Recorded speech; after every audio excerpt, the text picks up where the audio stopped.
So we've been looking at how economics is the science of choice. So how do people make choices?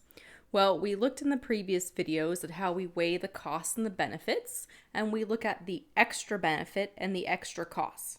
So we look at, is the extra benefit, the marginal benefit, more than the marginal cost? If so, we do it, right? That's the economic definition of rational. So the other thing we have to consider is that we don't have all choices available to us. We have constraints. Constraints limit what we can choose. And when we talk about constraints, it's more than just money. For example, I've always thought that Chris Hemsworth, right, Thor, is attractive, right? He's hot.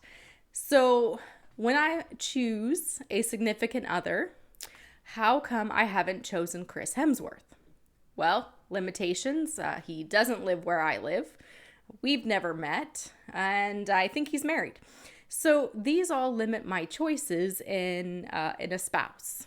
Okay, so I can't just choose anybody I want. Now, I have a husband, and how did I choose my husband? Well, I do the best I can when I make a decision, right? So I weigh the costs and benefits.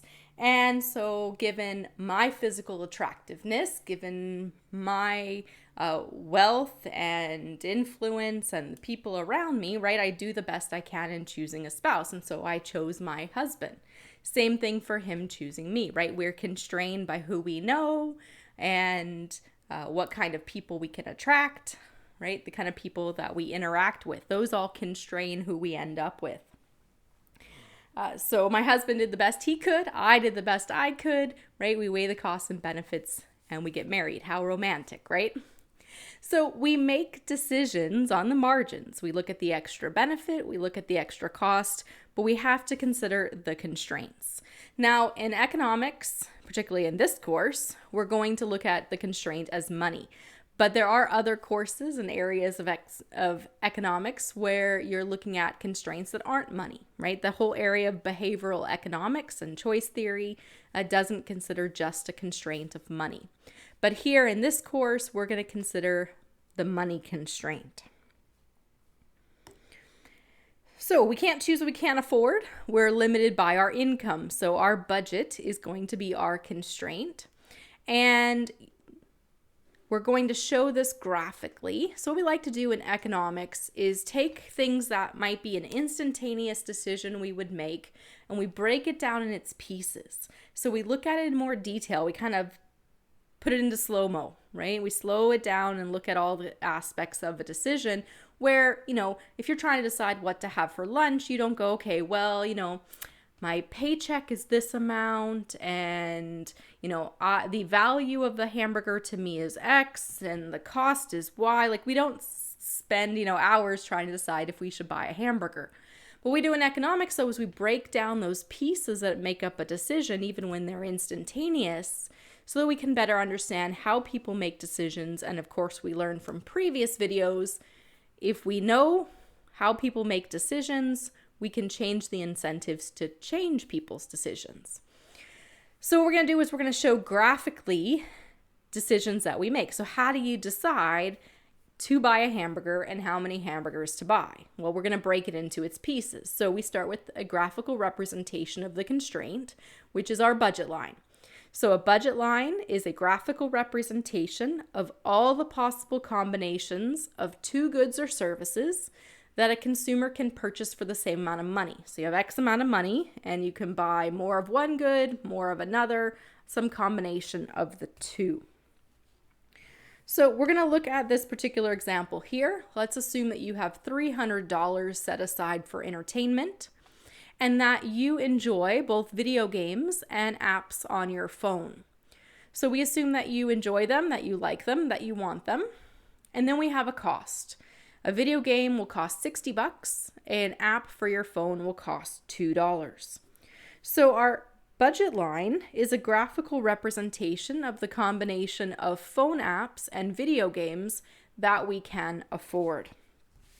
So we first look at the fact that we have $300. And if we buy one video game at $60, how much money does that leave us with? That leaves us with what, 240, and at $2 an app, that's 120 apps. So we could put all of our money into phone apps and get 150. That's this point right here. We could buy one video game, okay, which means that we'd use the remainder of the money for apps and we would get 120 of them. Okay. Well, what if instead we bought two video games? Two video games. Oh, let's fix this here. We're not buying 60 games. We're buying one game at a price of $60. What if we bought two games? Well, if we bought two games, that would be $60 a piece. So that's $120. $180 is left. So we could buy 90 apps. So at two video games, 90 apps. We could look at what if we bought three video games? What if we bought four? What if we bought five? So take a moment and calculate how many apps you could afford if you bought three video games at $60 a piece. What about apps if you bought four video games? And if we buy five video games, then that's all of our $300 and that's 0 apps. So that's right here.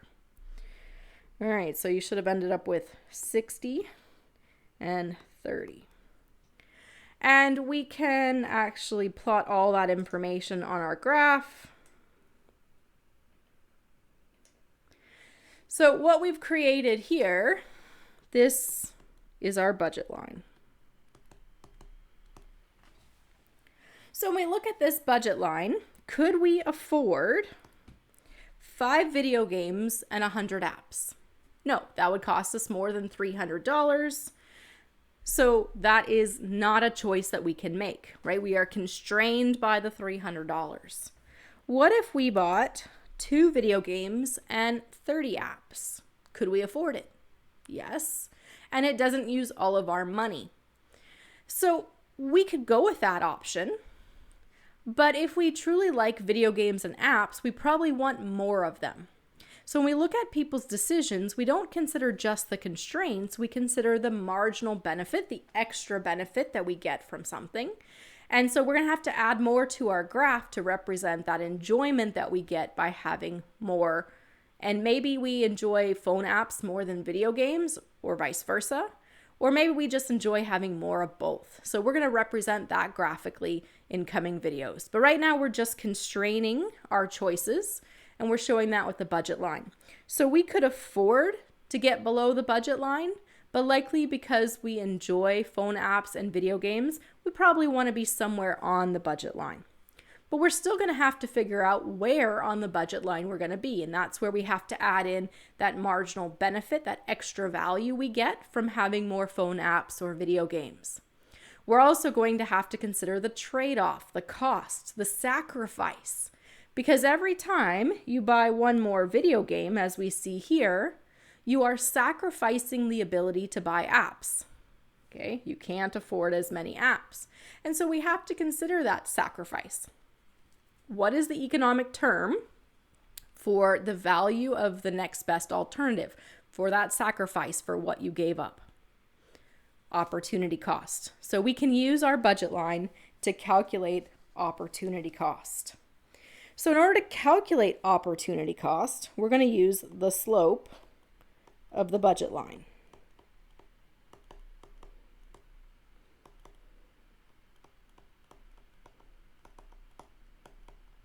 So the slope of the budget line is going to tell us about the opportunity cost. So first we need to figure out, how do you calculate slope? So slope is rise over run. Right, that's what we learned in K through 12. Okay, so how do we do that? Well, basically we need to look at how we get from one end of the line to the other. Okay. So notice if we start here, we have to go up or down. Well, notice that we have to go down. So we're going to have to give up some apps to get video games. So the first part is going to be a negative 150 because we're going to have to go down. That's the negative. We're going to go down 150. And then we're going to go over 5. Okay, so the slope of this line is negative 150 over 5, which is negative 30. Okay, so of course use your calculator. If you can't do that in your head, that's no problem. That's what calculators are for. So what do we do with this negative 30? Well, once you have the slope, you can find the opportunity cost, and we're just going to put OC for opportunity cost. Whatever's on the horizontal axis, in this case it's the opportunity cost of a video game. Whatever's on the horizontal axis, the slope will be the opportunity cost of that. So every time you get a video game that's 60 bucks, what are you giving up? Well, if I can buy a phone app for $2, then every time I spend 60 bucks, that's 60 bucks on a video game that I'm not spending on phone apps. 60 bucks on phone apps would buy me 30 of them. So the opportunity cost of a video game is 30 apps. Notice when we talk about opportunity cost, there's no negative in front of the 30 apps. That's because by definition, an opportunity cost is what you gave up. So notice our slope is a negative 30. The opportunity cost of a video game is 30 apps. If you give an opportunity cost and say the opportunity cost of a video game is 30, that means nothing. And in my class, those are points off.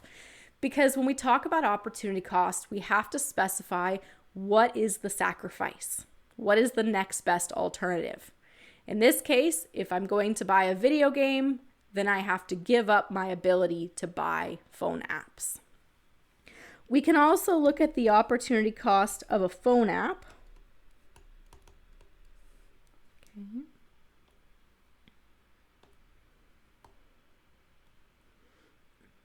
To find the opportunity cost of whatever's on the vertical axis, we could simply go the other direction. We could start here at the video games and give them up to get apps, right? So we could go that direction. What you can do is you can take your slope and you can simply do 1 over the slope, because I would be giving up 5 video games to get 150. Well, 5 over 150, right, is a negative 1 over 30. So the opportunity cost of a phone app is 1/30 of a video game. Now you're probably telling me, well, you can't get a fraction of a video game. It's not like I can just choose to kind of shave a piece off of the video game. So why don't we just round up, right? Every time I get a phone app, I've essentially scrapped an entire video game. The challenge with this is we want to extrapolate to a bigger number. So what if I want to get 30 phone apps? Well, if I had rounded, so the opportunity cost of a phone app was 1 video game, then every time I buy a phone app, you're saying I'm giving up 1 video game. Well, if I wanted 30 phone apps, am I giving up 30 video games? Right? That doesn't make any sense. So we don't round when we talk about opportunity cost. We talk about it in the theoretical term, the fraction of whatever the other item is, so that we could then go bigger and say, what's the opportunity cost of 100 phone apps, of 30 phone apps, of 60 phone apps? And you want to be able to give that in terms of the number of video games. So you're right, we're probably not going to consider that if I get 1 more phone app, I'm going to give up 1/30 of a video game. But remember, we talked about the fact that you can end up at different points on the budget line. You're not going to end up here. Let's make this a different color. You're not going to end up here at 2.5 video games. But you could end up here at 2 video games or here at 3 video games. And we want it to show that if you get 2 video games, you can afford 90 apps. If you get 3 video games, you can afford 60 apps. So by looking at the opportunity cost in the theoretical terms, that shows us the true points along the budget line and the true trade-off. But we recognize that we're probably not going to be buying fractions of video games as our ultimate consumption point.